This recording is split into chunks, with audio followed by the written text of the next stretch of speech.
Come, let us use 7 key fixes to stop sitting wrong during meditation.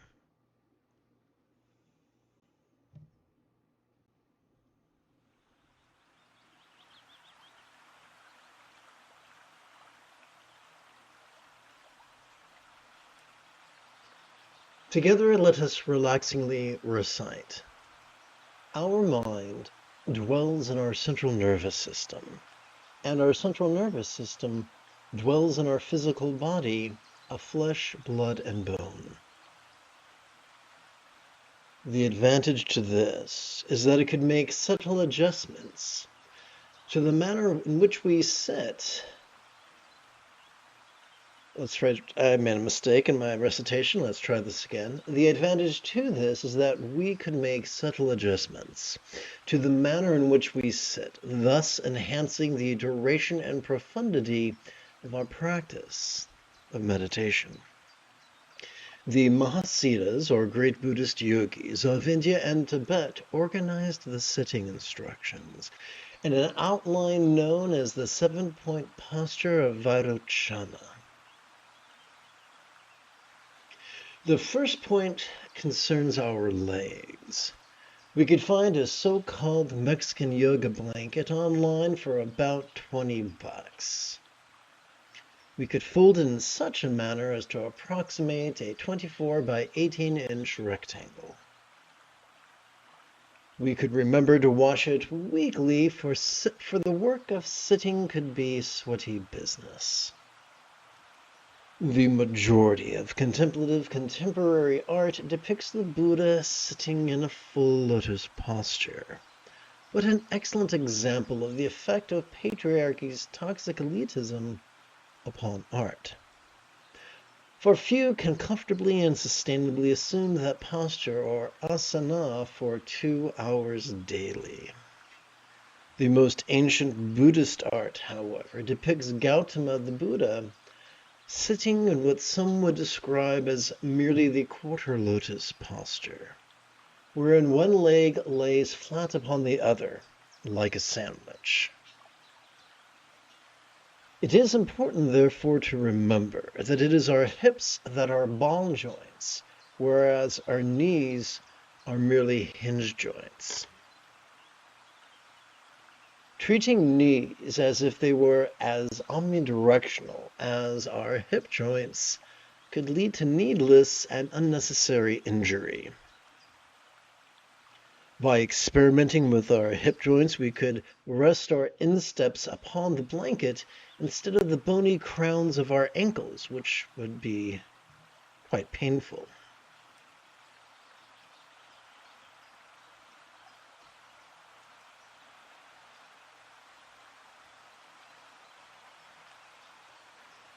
After a lifetime of sitting in chairs, the quarter lotus pose could feel like an impossibility. We therefore remember not to force the posture. Once we have assumed as sustainable a version of this posture as we can, we could surrender to temporary imperfection, allowing time and gravity to work their so-called magic, as they return our bodies to a semblance of the flexibility we once enjoyed as children. Many find that by setting a circular meditation cushion or zafu upon their folded yoga blanket and resting one's tush upon it enhances both the short-term comfort as well as the long-term endurance of our sitting.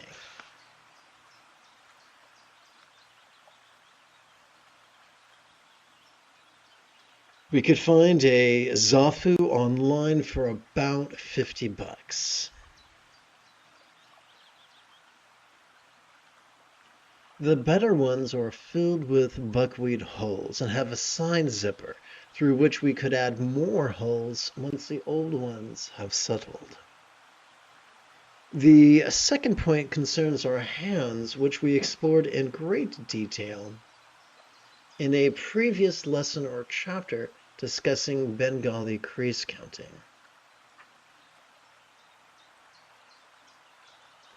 The third point concerns our spine.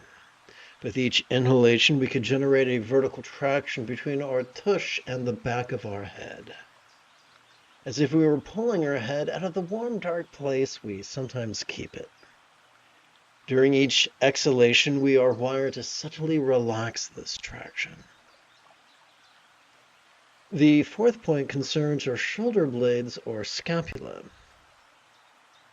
With each inhalation, the vertical traction of our spine could gently open our shoulder blades in a manner reminiscent of a hungry vulture spreading its wings to protect its meal from greedy competitors. Vultures are often referenced in Buddhist teachings as a reminder of the inevitability of the various forms of impermanence, which, although inconvenient and sometimes frightening, could aid our training in letting go and release.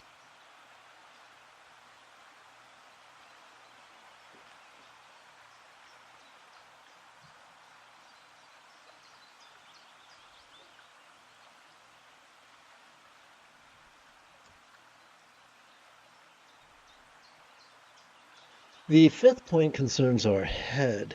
With each inhalation, subtly dropping our chin down towards the breastbone or sternum could be the natural consequence of subtly pulling the back of our head up while simultaneously opening our shoulder blades.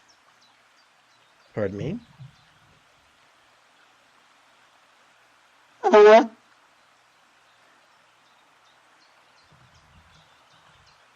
The sixth point concerns our mouth, which with each inhalation our jaws could subtly part, though lips remain sealed.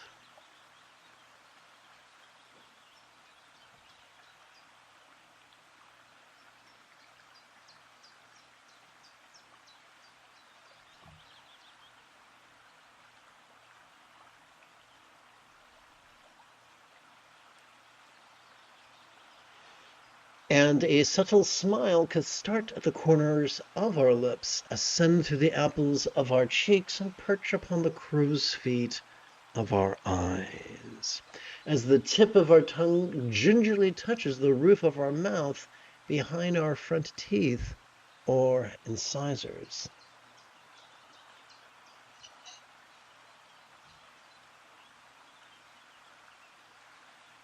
The seventh and final point concerns our gaze.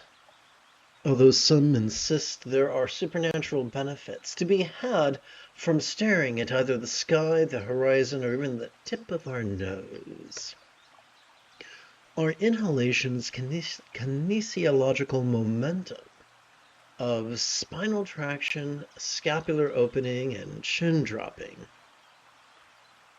strongly infer that pointing our face down towards the floor or earth at a place about 1 or 2 meters before us is most natural and sustainable. Some squeeze their eyes tightly closed, others open wide their eyes as if in surprise. Some hold their eyes at half-mast, while some their eyes gently close. May we exercise the courage to experiment and listen to our body's ever-changing needs. Yes, this 7-point posture of Varochana could feel overwhelming. May we therefore give ourselves permission to have a learning curve. Ancient meditators observed that by pulling one's gut in and up during each inhalation, one's spine, shoulders, and head correct as if automatically, gently and organically guiding us. Doing so, we cannot help but relish the subtle release as our breath leaves through our nostrils. There are some who describe this as our microcosmic orbit.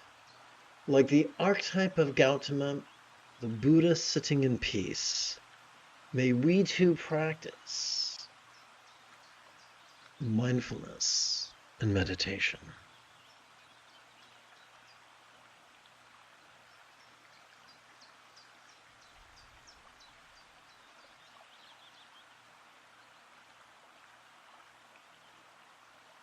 Having completed our opening recitation, it's time for us to shift gears.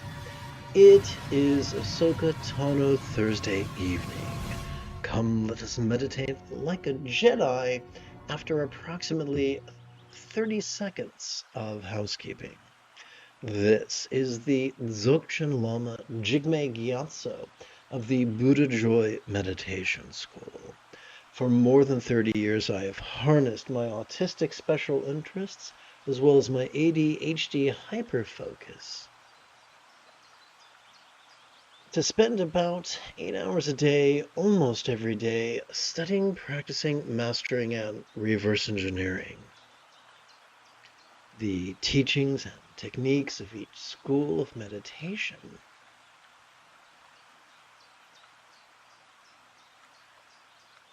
So that I can become your personal guide. So I can become your personal nerdy, neurodivergent guide to nirvana. Welcome, my friends, to Meditate Like a Jedi, which is made possible due to the generosity of viewers just like you. We turn at last to the very latest iteration of very easy meditation practice text, or sadhana, if you're nasty.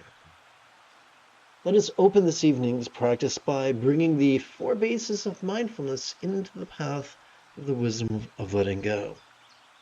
Please chant with me, bearing in mind what follows is not a prayer to a real or imagined celestial entity. It's us simply using words to guide our own intention. Together. The circumstantial could be seen yet ever changing. The interpersonal could be heard yet ever changing. The mental could be lucid yet ever changing. The physical could be sensual yet ever changing.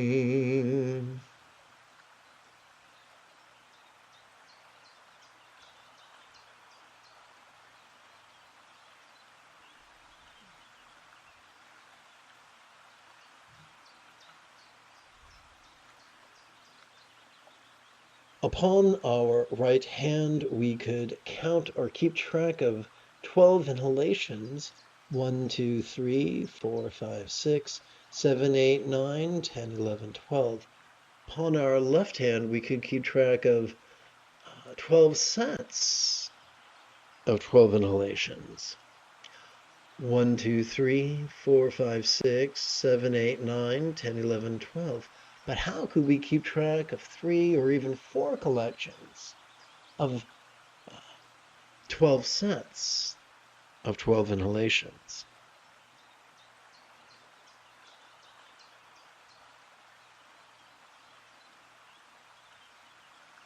Upon the tip of our left ring finger, we could rest the great knuckle at the base of our right ring finger, palms up in our lap.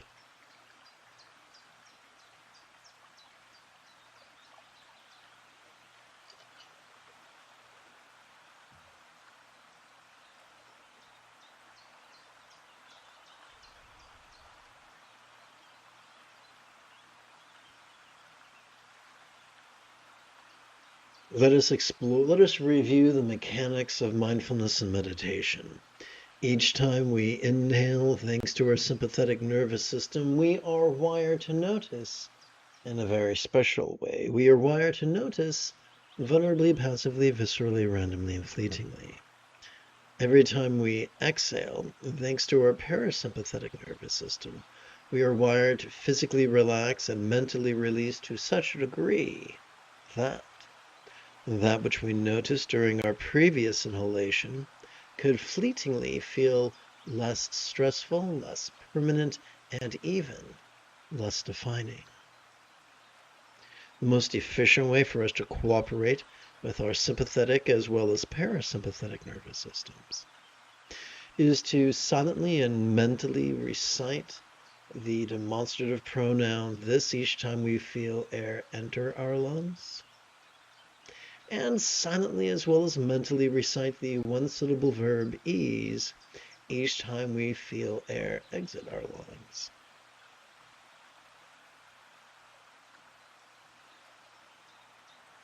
Together, let us practice right now.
Clap along if you feel like the room is out of room. Because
Good evening, and welcome to the second quarter of this evening's practice.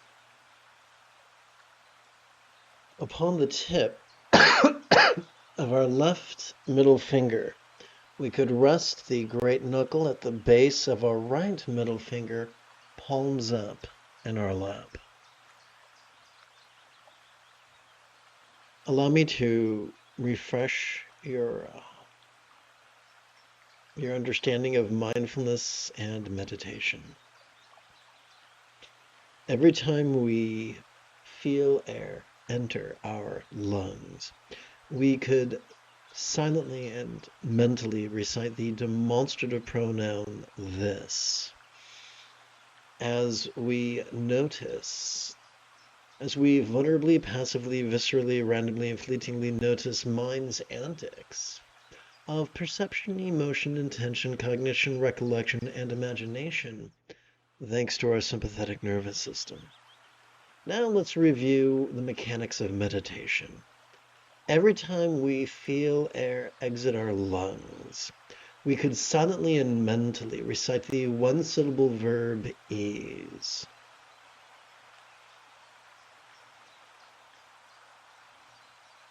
As thanks to our parasympathetic nervous system, we physically relax and mentally release to such a degree that which we noticed during our previous inhalation could feel as if it was as non-graspable as a vast empty void, like the illusion of the infinite azure sky on a bright and beautiful cloudless morn, which, although could be tantalizing to the eye, is non-graspable to the hand.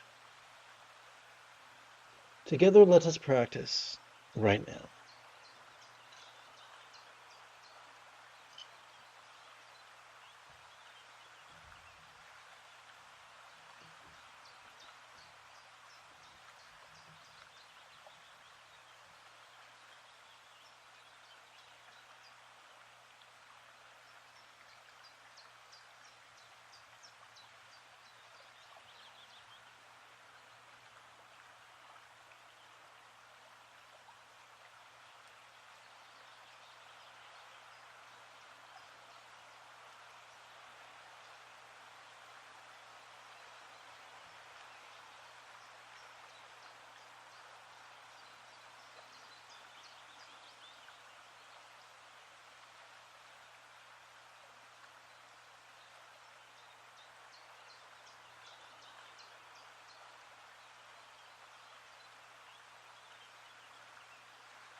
Upon the tips of each of our left fingers, we could rest the great knuckles at the base of each of our right fingers, palms up in our lap.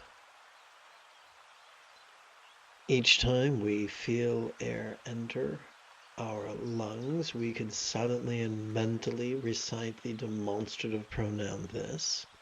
Every time we feel air exit our lungs, we could silently and mentally recite the one-syllable verb ease.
Let us close this practice by bringing the 4 bases of mindfulness into the path of loving kindness.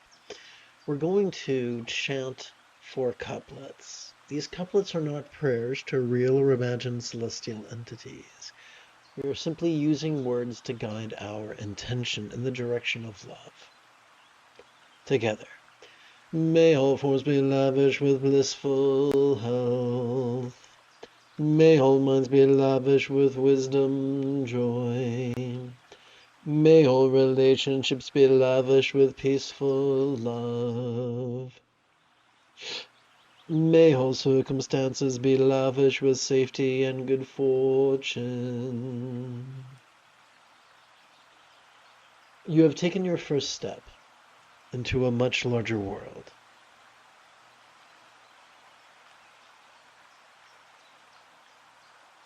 If you feel that I have earned it, you could give this live stream a thumbs up. You could even help support this channel.